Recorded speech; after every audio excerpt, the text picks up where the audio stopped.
6 വയസ്സുള്ളൊരു പെങ്കൊച്ചിനെ തമിഴ്നാട്ടിൽ നിന്ന് എൻ്റെ അടുത്ത് കൊണ്ടുവന്നു. അപ്പോൾ ഈ കുട്ടിയുടെ വിഷയം എന്ന് വെച്ച് കഴിഞ്ഞാൽ വീട്ടിലെ പല സാധനങ്ങളും ജനലിൽ കൂടി പുറത്ത് കളയും. എത്ര പറഞ്ഞിട്ട് ഈ കൊച്ചിന് മനസ്സിലാവുന്നില്ല. അത് വീട്ടിൽ വളരെ ആവശ്യമുള്ള വസ്തുക്കളാണെങ്കിലും അതിനെ വിലയൊന്നും അറിയത്തില്ല. ഈ കുട്ടി ഈ കുഞ്ഞെന്ത് ചെയ്യും? എടുത്ത് വെളിയിൽ കൊണ്ടു കളയും, ജനലിൽ കൂടി എടുത്ത് പുറത്ത് കളയും. അപ്പോൾ ഇവർ ഇനി കാണിക്കാൻ പീഡിയാട്രീഷ്യൻസ് അല്ലെങ്കിൽ റിലേറ്റഡ് ആയിട്ടുള്ള ഒരുപാട് കൗൺസിലേഴ്സ്, സ്കൂൾ കൗൺസിലിംഗ്. കാരണം 6 വയസ്സേ ഉള്ളൂ കുഞ്ഞ്, 1ാം ക്ലാസ്സിൽ പഠിക്കുന്നേ ഉള്ളൂ കൊച്ച്. ഒന്നും ഒരു രക്ഷയായില്ല. അങ്ങനെ കൊല്ലത്ത് ഞാൻ മെഡിറ്ററേനിയൻ ഹോസ്പിറ്റലിലാണല്ലോ വർക്ക് ചെയ്യുന്നത്. അപ്പോൾ ആരോ എൻ്റെ അടുത്ത് വന്നു പോയിട്ടുള്ള ഒരാൾ എൻ്റെ പേര് പറയുകയും അങ്ങനെ ഈ കുട്ടിക്ക് നല്ലതായിട്ട് വരും എന്ന റെക്കമെൻഡേഷനിൽ എൻ്റെ അടുത്ത് വരികയും ചെയ്തു. അങ്ങനെ ഞാൻ കണ്ടെത്തിയപ്പോൾ വളരെ കൗതുകരമായ ഒരു സംഭവം ആണ്. കുഞ്ഞിൻ്റെ കാര്യമല്ലേ. അപ്പോൾ ഈ കൊച്ചു കുഞ്ഞായിരിക്കുന്ന സമയത്ത് തന്നെ ഈ കുട്ടി ഒരു 6 വയസ്സേ ഉള്ളൂ. തമിഴ്നാട്ടിലാണ്, മലയാളീസാണ്, പക്ഷെ തമിഴ്നാട്ടിലാണ് അവർ സെറ്റിൽ ചെയ്തിരിക്കുന്നത്. അപ്പോൾ ഈ കുഞ്ഞിൻ്റെ അപ്പൂപ്പൻ ഇതിൻ്റെ ചെറിയ പ്രായം മുതൽ തന്നെ അദ്ദേഹത്തിൻ്റെ മടിയിൽ ഇരുത്തിയിട്ട് പുള്ളി ഉച്ചയ്ക്ക് ഊണൊക്കെ കഴിഞ്ഞതിന് ശേഷം, അല്ലെങ്കിൽ തന്നെ ഒരുപാട് പ്രാവശ്യം പുള്ളി റിട്ടയർമെൻ്റൊക്കെ കഴിഞ്ഞ് വീട്ടിലിരിക്കുക. അപ്പോൾ ചെറുമോൾ എപ്പോഴും ഇങ്ങേരുടെ മടിയിലാണ്. ഇങ്ങേര് റോജാപ്പാക്ക്, ഈ വാസന പാക്കുണ്ടല്ലോ, അത് എടുത്ത് വായിക്കാതിടും. മിക്കപ്പോഴും അങ്ങനത്തെ ഒരു ശീലമായി, അങ്ങനത്തെ ദുശീലമാണ് ഈ പാക്ക് വായിക്കാതിടുന്നത് എപ്പോഴും. എന്നിട്ട് ഈ പൊതി എടുത്ത് വെളികളയും. അപ്പോൾ അങ്ങനെ ഈ കുഞ്ഞ് സ്വാഭാവികമായിട്ട് അപ്പൂപ്പൻ്റെ കയ്യിൽ നിന്ന് പൊതി വേണം, തട്ടിപ്പറിക്കാൻ നോക്കുമല്ലോ. ഇങ്ങേര് ഈ വാസനപ്പാക്ക് പൊട്ടിച്ച് വായിക്കാത്തിടും, ഈ പൊതി എടുത്ത് കൊച്ചിൻ്റെ കൈ കൊടുക്കും. ഏത് ഒഴിഞ്ഞ കവറ് ഈ കൊച്ചെടുത്ത് വെളിയിൽ കളയും.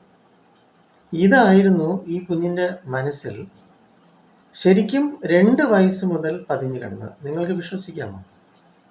നമുക്കത് കണ്ടെത്താൻ സാധിക്കും. അങ്ങനെ കണ്ടെത്തി ഈ കുഞ്ഞിൻ്റെ ദുശീലം ഇന്നതാണെന്ന്, ഇങ്ങനെയാണ് സംഭവിച്ചതെന്ന് കണ്ടെത്തുകയും അത് ഈ കൊച്ചിൻ്റെ ഉള്ളിലേക്ക് നമ്മൾ മനസ്സിലാക്കി കൊടുക്കുകയും, സബ് കോൺഷ്യസ് മൈൻഡിൽ, ഉപബോധ മനസ്സിൽ. തുടർന്ന് ഈ കുട്ടിയുടെ ഇത്തരം ഒരു ദുശീലം, ഈ ഒരു ഹാബിറ്റ് നമ്മൾ ഇല്ലാതെ ആക്കുകയും ചെയ്തു.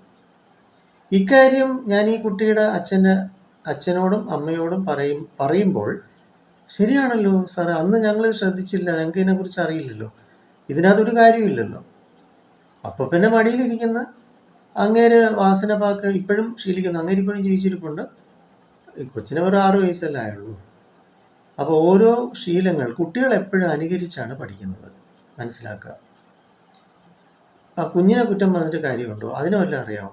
പക്ഷെ അതിനെ കുഞ്ഞുനാൾ മുതലേ ശീലിപ്പിച്ച് വെച്ചിരിക്കുന്ന അപ്പൂപ്പൻ താൻ കഴിച്ചു കഴിഞ്ഞ ഈ വാസനപ്പാക്കിൻ്റെ ഒഴിഞ്ഞ കവർ ഈ കൊച്ചിനെ കൊണ്ട് വെളിയിൽ കളയിക്കുക, അത് ആ കൊച്ചു ശീലമാക്കി വെച്ചു. പക്ഷെ ഇത് ഉപബോധ മനസ്സിൽ ഒളിഞ്ഞു കിടന്നുകൊണ്ട് ഈ കുഞ്ഞിനെ തന്നെ അറിയത്തില്ല താൻ എന്തുകൊണ്ടാണ് ചെയ്യുന്നതെന്ന്.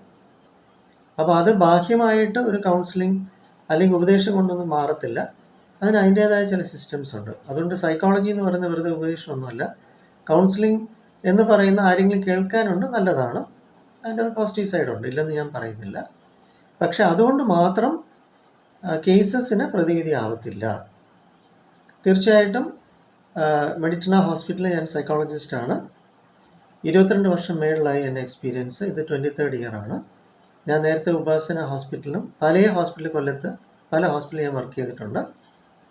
9605743596 എന്നത് എൻ്റെ നമ്പർ. എന്നെ വിളിക്കുക, അപ്പോയിൻമെൻറ്റ്സ് എടുക്കുക. നമുക്ക് ചൈൽഡ് സൈക്കോളജി, അഡോളസെൻ്റ് കൗൺസിലിംഗ്, കുട്ടികളായിട്ട് ബന്ധപ്പെട്ട സ്കൂൾ വിദ്യാഭ്യാസവുമായിട്ട് ബന്ധപ്പെട്ട പഠന നിലവാരം മെച്ചപ്പെടുത്താനും ഏകാഗ്രത, ഓർമ്മശക്തിയൊക്കെ നേടാനുള്ള എല്ലാ സംഗതികളും നമ്മുടെ സിസ്റ്റത്തിലുണ്ട്. ഒരു മരുന്നുമില്ല, ഔഷധമില്ല, സുരക്ഷിതമാണ് വരിക.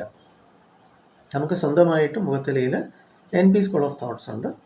നിങ്ങൾക്ക് എന്നെ വിളിച്ച് നിങ്ങളുടെ സൗകര്യാർത്ഥം ഹോസ്പിറ്റലിൽ വരിക, അല്ലെങ്കിൽ എന്നെ ഇവിടെ വന്ന് കാണാം, അപ്പോയിൻമെൻറ്റ്സ് എടുക്കണം, വരിക.